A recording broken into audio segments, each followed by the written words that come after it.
dans notre café McDo de ce 21-22 décembre 2017 avec le sieur Jean-Paul. On va réfléchir ensemble, hein. Il ne s'agit pas d'avoir des connaissances, il s'agit de réfléchir la mécanique qui fait que quelqu'un se met au service d'une autre personne. Est-ce qu'il le fait pour lui rendre service? Est-ce qu'il le fait pour se rendre service à lui? Est-ce qu'il profite de la... Comme vous connaissez l'affaire Bettencourt, Plus ou moins, ouais. est-ce qu'il profite de la misère mentale de l'employeur pour pouvoir lui prendre de l'argent en contrepartie d'un travail, etc. Voyez-vous ce que je veux dire? Réfléchissez sur la dynamique de l'employeur. C'est une relation très compliquée, employeur-employé. Alors l'employeur, Vous-même, vous êtes employé vous-même? oui, l'employé, il vend sa force de travail, enfin, Oui. Voilà, il est obligé. Oui, mais alors, pouvoir... et qu'est-ce qui convainc l'employeur de le prendre? Ah bah ça c'est son CV, hein, ses qualités. Non, mais est-ce que l'employeur, par exemple, dans certains cas, imaginez par exemple que vous avez une femme de ménage, Ouais. vous n'êtes pas obligé d'en avoir une. Non. Vous pouvez faire vous-même le travail. Ouais. Qu'est-ce qui fait que vous allez le faire ou que vous le fassiez vous-même? Bah, si j'ai les moyens et que je veux pas trop me fatiguer. Bon. Mais ça va vous coûter de l'argent, comme vous dites, effectivement. Oui, ça va pas me coûter de train. Si on a vraiment les moyens, ça ne coûtera pas tant que ça. Voilà, c'est ça. Si on a les moyens, on peut une femme de ménage. Donc, en fin de compte, quand on emploie quelqu'un, il faut trouver de l'argent pour le payer. Tout à fait, oui. Bon. Ça, c'est sûr. Donc, c'est un engrenage. Ben, c'est la nécessité il faut le payer, bien sûr. Mais là c'est plutôt un service qui est à un particulier plus là que la relation employeur-employé là, dans ce cas. Là, c'est plus un particulier qui emploie une femme de ménage. Bon, c'est un particulier, il emploie une femme de ménage. C'est pas vraiment un employeur au sens d'une entreprise qui emploie plusieurs employés. Alors, par exemple, il y a le problème des machines, par exemple.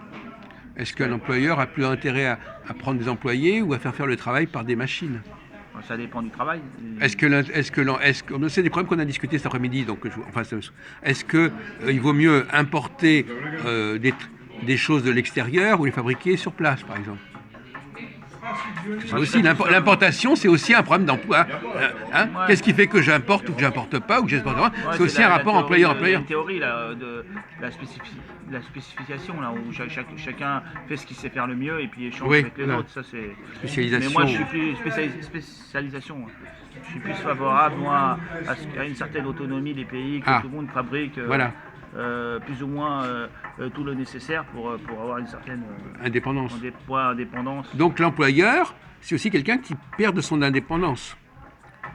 Il perd de son indépendance en faisant travailler les autres. Employer quelqu'un, c'est perdre de l'indépendance.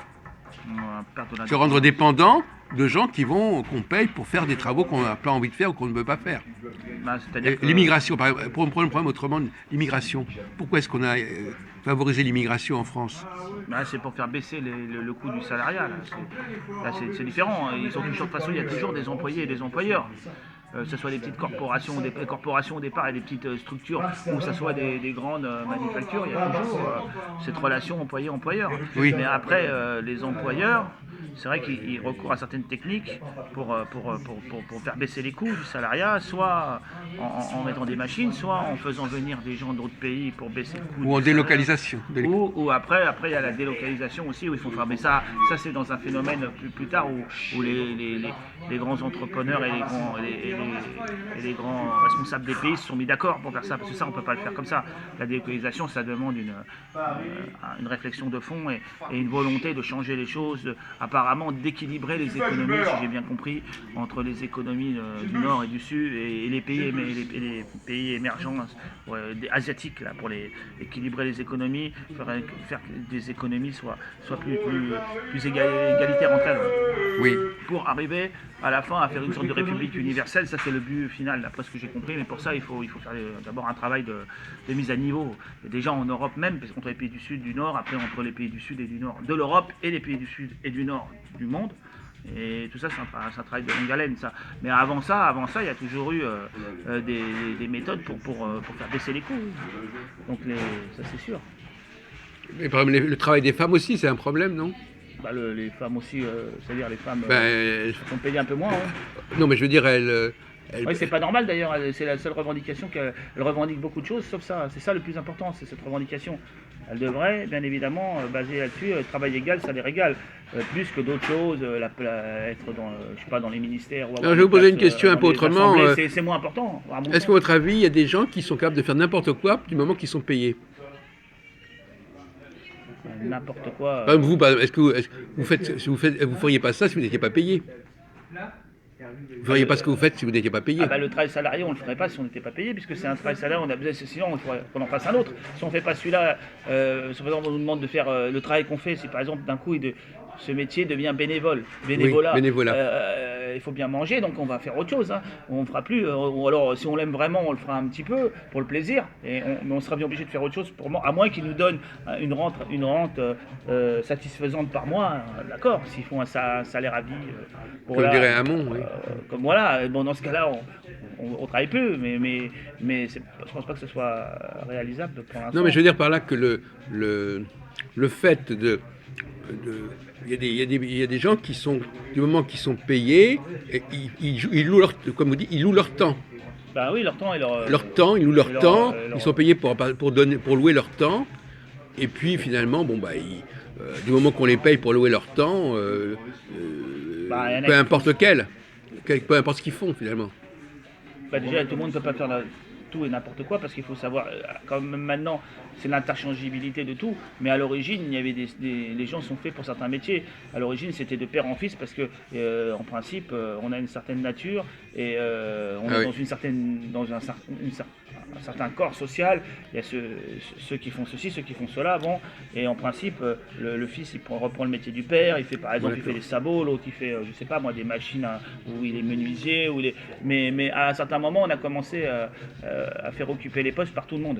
Mais malgré tout, là, bon, alors les gens ont pu occuper des postes, différents postes qu'ils n'occupaient pas avant, mais malgré tout, il faut un minimum de qualifications.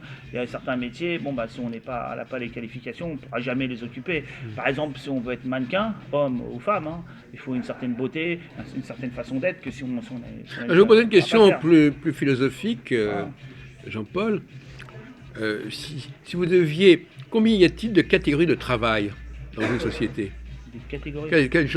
Quelles sont les différentes fonctions qui sont nécessaires dans une société? Une fois, quand j'étais jeune, à l'école, ils nous avaient montré tous les métiers pour faire une orientation. Il y avait une espèce de grand tableau, et il y en avait, je sais pas, au moins 4500. Rien que ce gars-là, il nous en avait montré 4500. Non, mais je veux dire que, par exemple, président de la République, c'est pas la même chose que secrétaire dans une entreprise, par exemple. Ouais, bien sûr. Donc finalement, pourquoi est-ce qu'il y a des gens qui font des travaux supérieurs et d'autres travaux inférieurs? Qu'est-ce que c'est qu'un travail supérieur? Qu'est-ce que c'est? Ils ont séparé les travaux supérieurs, tout ce qui est intellectuel, et apparemment, d'après ce qu'on en dit, bon, c'est plus supérieur quand on travaille avec sa tête. Qu'est-ce que c'est que le travail bas de gamme et qu'est-ce que c'est le travail manuel ou le travail qu'est-ce que c'est que le bas de gamme, le haut de gamme? Bon, qu'est-ce que c'est à votre... Est-ce que finalement, les gens qui font travailler, ce sont ceux qui sont... Alors, il y a des gens qui sont capables de faire travailler les autres. Ah bah évidemment. Et quelles sont les qualités qui font que quelqu'un donne du travail à autrui? Les qualités? Oui. Ah bah, il faut qu'il ait une certaine volonté entrepreneuriale. Il faut qu'il ait aussi soit des capitaux qui viennent de sa famille, soit il arrive à mobiliser l'argent parce qu'il arrive à faire... Voilà, par exemple, le cas d'un compositeur. Ouais. Il compose une œuvre et ça va donner du travail aux gens qui vont jouer cette œuvre. Oui, par exemple, oui. Bon. Donc finalement, c'est quand même une dualité quelque part. Il y a ceux qui créent du travail et ceux qui vont travailler dans ce qui a été ainsi mis en place. Ah oui, il y a des créateurs, toujours ça. Il y en a qui ont les moyens de production, qui ont les moyens financiers. Non, mais c'est pas il n'y a pas que la question des moyens financiers. Et des moyens intellectuels, voilà. Il faut les trois, ou tout au moins, si on n'a pas les trois... Donc finalement, quelles sont les causes avec les deux autres, là. Et puis, quelles sont les causes, alors, finalement, pour rebondir, quelles sont les causes intrinsèques à une société qui génèrent le plein emploi ou au contraire une crise de l'emploi? Est-ce que c'est où est la défaillance? Quand il y a du chômage, où est la défaillance? Elle est imputable à qui? Et comment peut-on y remédier? Ah, ça, c'est un grand problème. À l'heure imputable, là, le chômage, c'est c'est imputable surtout bon, à l'amélioration des moyens de production qui remplacent les employés à l'origine. Parce que c'est ça, on trouve des moyens de remplacer le salariat. Et avec des machines, beaucoup. Même on le fait maintenant, même c'est une des causes. Non, non, mais... Mais il n'y a pas que celle-là, mais c'est une des oui, causes. d'accord, mais enfin... Après, il y a bien évidemment la globalisation là, et cette volonté d'équilibrer les économies où on fait faire par d'autres. oui. Donc là aussi, ça Enfin, apparemment, il y a un point aveugle dans votre raisonnement.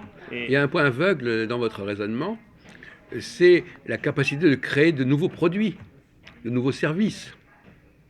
oui, on peut créer de Ah ben nouveaux non, mais c'est choses. pas la même chose. Par exemple, Non, mais c'est ce qu'ils font pour essayer de compenser. Mais une société, par exemple, si dans une société, il n'y a pas des il y gens... a des choses de fond qu'on perd aussi. Des choses de fond, par exemple, le secteur tertiaire, il ne peut pas remplacer le secondaire et le primaire. C'est quand même un fournisseur de travail pour le salariat important. Et si on le perd, si on achète les tomates et les veaux à l'autre bout du monde, si on achète les produits manufacturés fabriqués en Chine et tout, bon, c'est pas en faisant le service, ça peut pas compenser.